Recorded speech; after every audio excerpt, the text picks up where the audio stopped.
Hello friends, myself Shashun Saxena. I am from Baba Hidas college of pharmacy and technology.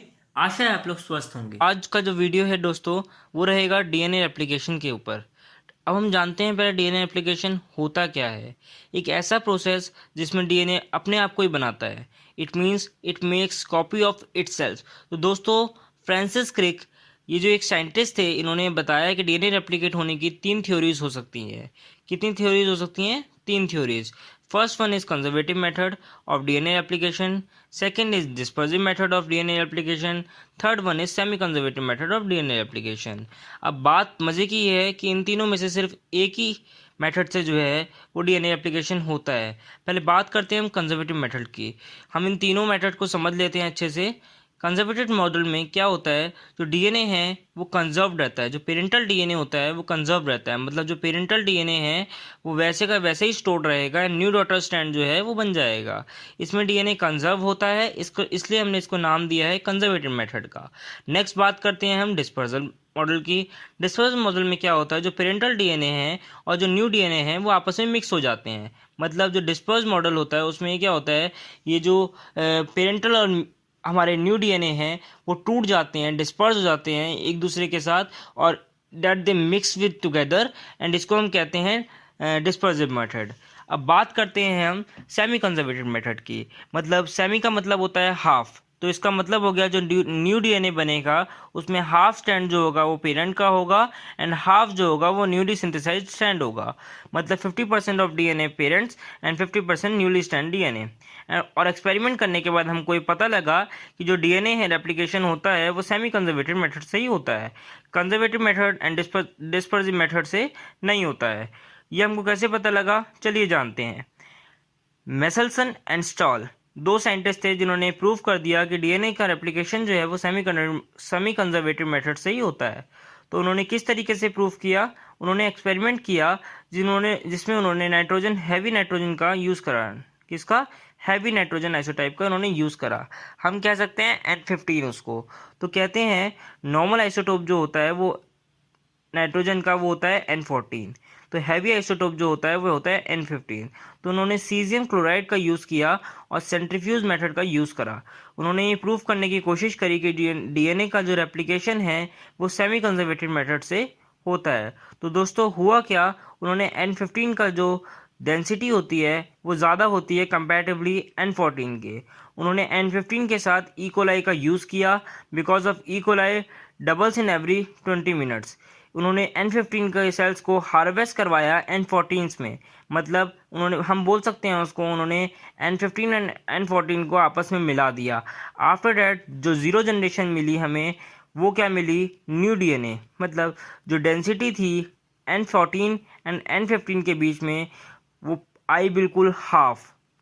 समझ रहे हैं आप?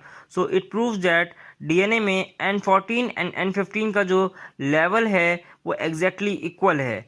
इट मीन्स न्यू डीएनए में जितना पेरेंटल डीएनए है उतना ही न्यूली सिंथेसाइज्ड स्ट्रैंड है।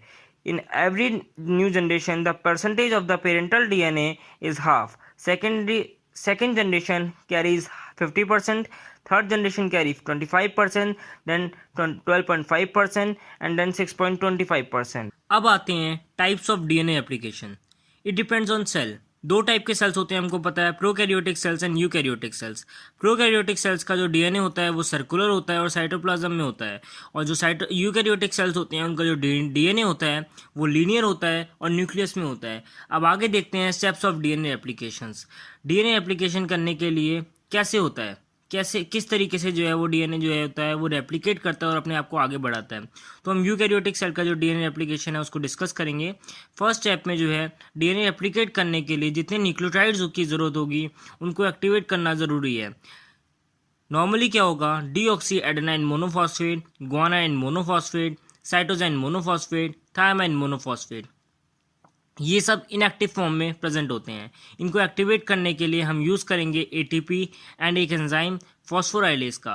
तो आफ्टर डैट ये सब जो होते हैं वो कन्वर्ट हो जाएंगे DATP, DGTP, DCTP और DTTP में, मतलब ये सब ट्राईफॉस्फेट हो जाएंगे। अब आते हैं स्टेप नंबर 2 पर, जो सबसे इंपॉर्टेंट होता है वो होता है ओरिजिन ऑफ रेप्लिकेशन को ढूंढना। अब ये सेल कौन सा है उस पर डिपेंड करता है। अगर वो प्रोकैरियोटिक सेल होगा तो उसको याद रखिएगा, प्रोकैरियोटिक सेल का जो DNA होता है वो छोटा होता है और यूकैरियोटिक सेल का जो DNA होता है वो बड़ा होता है। तो प्रोकैरियोटिक सेल में जो ओरिजिन होगा वो सिर्फ एक ही होगा, यूकैरियोटिक सेल का जो ओरिजिन्स होंगे वो मल्टीपल ओरिजिन्स होंगे रेप्लिकेशन के। तो अब नेक्स्ट स्टेप पर आते हैं। DNA में हमको पता लग गया कि ओरिजिन मिल गया हमको। अब वहीं लगता है एक कट, जिसको हम कहते हैं इंसर्शन और निक। इस कट के होने के बाद हाइड्रोजन बॉन्ड जो है वो टूटेगा। तो यहाँ पर एक एंजाइम का यूज होगा, एंडोन्यूक्लियस। अब फोर्थ स्टेप क्या होगा, जो DNA कटा हुआ है वो अनवाइंड करेगा, मतलब खुलेगा। हम कहते हैं कि अनवाइंडिंग और जिपिंग ऑफ द DNA, ठीक है।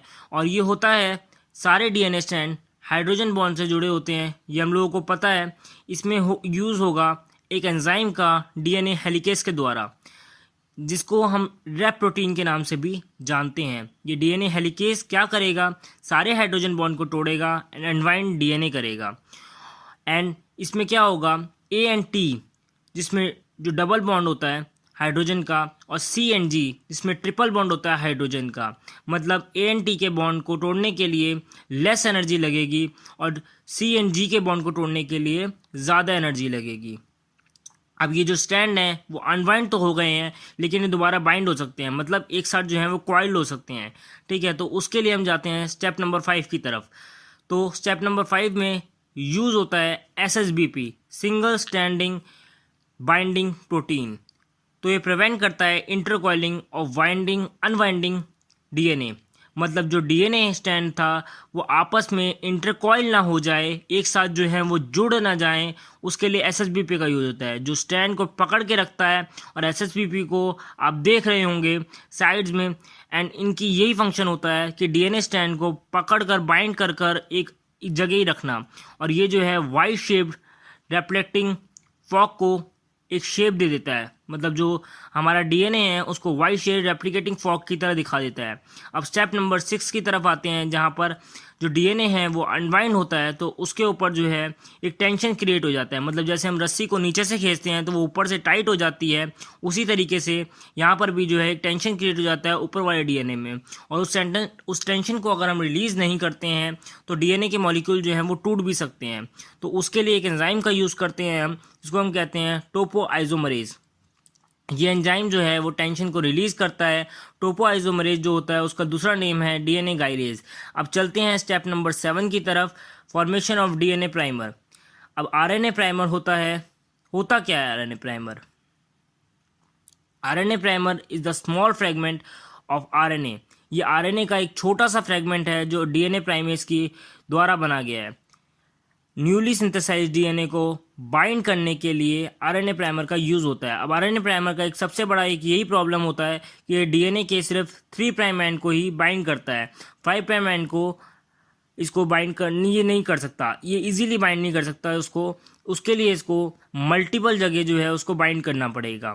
जब DNA को अनबाइंड होगा सो एक एंड जो होगा वो 3 प्राइम होगा और दूसरा एंड जो होगा वो 5 प्राइम होगा। तो जो 3 प्राइम एंड होगा उसको ये इजीली बाइंड कर लेता है और आगे फॉर्मेशन जो है न्यू सिंथेसिस जो है वो शुरू कर देता है DNA प्राइमेज की हेल्प से। लेकिन जो 5 प्राइम एंड होता है उसमें उसको मल्टीपल जगह बाइंड करना पड़ता है और उसका जो आपका जो सिंथेसाइज प्रोसेस होता है वो धीरे हो जाता है। अब बात करते हैं स्टेप नंबर 8 की। इसमें होगा सिंथेसिस ऑफ न्यू DNA। जो भी DNA हमने बनाया है अब अनवाइंड हो चुका है, सो यहाँ होगा synthesis of DNA, new DNA stand. मतलब यहाँ पर सिंथेसिस होगा किसका? एक नए DNA स्टैंड का। ये किसकी हेल्प से जो होगा? ये जो है DNA पॉलीमरेज की हेल्प से होगा। अब DNA पॉलीमरेज एंजाइम जो है वो भी अपना एक प्रॉब्लम है, उसकी भी एक, वो न्यूक्लियोटाइड को सिर्फ 5 प्राइम एंड से 3 प्राइम एंड की तरफ जोड़ सकता है। ये 5 प्राइम टू 3 प्राइम स्ट्रैंड का नहीं है दोस्तों, ये है DNA का जो न्यू बनेगा उसका। तो DNA पॉलीमरेज एंजाइम जो है सारे न्यूक्लियोटाइड को अट्रैक्ट करता है, ठीक है। एंड सारे सबको जो एक्टिवेटेड न्यूक्लियोटाइड हैं जो हमें फर्स्ट स्टेप में बनाए थे हमने, DATP, DGTP, DCTP और DTTP, उन सबको जो है कॉरस्पॉन्डिंग न्यूक्लियोटाइड्स को जोड़कर न्यू DNA स्टैंड बनाएगा, तो इस तरीके से होता है डीएनए का रेप्लिकेशन। सो एक बार प्रॉपर डायग्राम से समझ लेते हैं।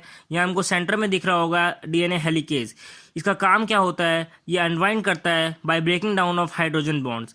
उसके बाद हमको उसके ऊपर दिख रहा होगा टोपोआइसोमरेज। इसका काम क्या होता है, डीएनए की टेंशन को रिलीज़ करना और उसका जो डीएनए मॉलिक्यूल्स हैं उनकी जो टेंशन्स हैं ऊपर की तरफ वो रिलीज़ कर देना और डीएनए को जो है प्रॉपरली अनवाइंड कर देना, अनवाइंड में हेल्प करना। और इसमें क्या होता है, एक आपको एसएसबीपी दिख रहा होगा जो कि पर्पल कलर से आपको दिख रहा होगा दोनों स्ट्रैंड्स में। उसमें क्या है, आपको वो क्या करता है, वो अनवाइंड स्ट्रैंड्स को अपनी जगह पर रोक के रखता है, जिसको हम बोलते हैं single stranded binding protein. Multiple जगह आपको आरएनए प्राइमर्स दिख रहे होंगे 5 प्राइम एंड पर। 3 प्राइम एंड पर जो है वो सिंगल है होता है, जो आरएनए प्राइमर होता है वो इजीली जो होता है वो बाइंड कर लेता है सिंगली, ठीक है। लेकिन जो आरएनए प्राइमर जोड़ने के लिए 5 प्राइम एंड पर मल्टीपल जगह जो है उसको ऐड करना पड़ता है।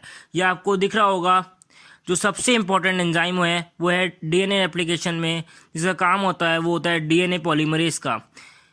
तो 5 प्राइम जब इसको मिल चुका है तो एक तरफ तो ध्यान से समझिएगा, 5 प्राइम तो 3 प्राइम फटाफट डीएनए जो है वो ऐड करता है। तो इस वजह से डीएनए सिंथेसिस जो होता है वो कंटिन्यूस होता है। लेकिन दूसरी तरफ जो होता है देखिएगा, सेगमेंट जो हैं वो छोटे फ्रेगमेंट्स में होते हैं। मतलब ये जो हम इसको कहेंगे, एक तरफ तो एक को कहेंगे लीडिंग फ्रेगमेंट जो 3 प्राइम एंड है, जिसमें जो आपका आरएनए डीएनए है उसका जो सिंथेसिस है वो कंटिन्यूसली हो रहा है, ठीक है। लेकिन जो दूसरी तरफ है जिसमें आपके बीच बीच में आपके जो हैं मल्टीपल आरएनए प्राइमर जो हैं वो जुड़े हुए हैं, उसमें हम उसको कहेंगे लैगिंग स्ट्रैंड। मतलब स्ट्रैंड उसको हम कहेंगे जो हमारा न्यू डीएनए जो है वो बन रहा है उसको हम कहेंगे स्ट्रैंड, और जो हमारा पुराना एक्चुअल डीएनए है उसको हम कहेंगे टेम्पलेट, ठीक है। और जो ब्रोकन फ्रेगमेंट्स हैं उसको जो सिंथेसाइज होता है उसमें हम कहेंगे ओकाजाकी फ्रेगमेंट्स। मतलब जो नए नए आपके एक तरफ तो डीएनए रेगुलर बढ़ रहा है उसको हम कहेंगे लीडिंग स्ट्रैंड, और दूसरी तरफ जो डीएनए है वो सिंथेसाइज कर रहा है डिसकंटिन्यूअसली, मतलब उसको कहेंगे हम lagging strand. In the form of the broken fragments, in the broken fragments को हमने नेम दिया है ओकाजाकी फ्रेगमेंट्स। तो याद रखिएगा लैगिंग स्ट्रैंड पर ओकाजाकी फ्रेगमेंट्स होते हैं।